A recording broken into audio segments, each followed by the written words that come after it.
Hello guys, kamusta kayo diyan? Aking maga ngayon din sa Parnell.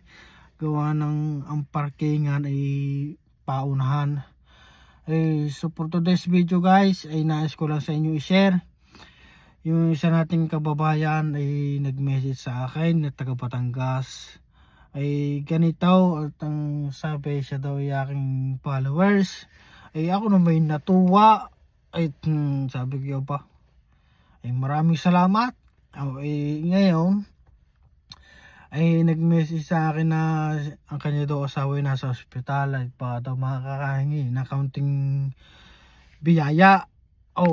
Di binigyan ko naman ng kaunting biyaya at ang sabi ko ay daw wala naman tayong kinikita sa pagre-release at ang tayo naman hindi pa naman sikat.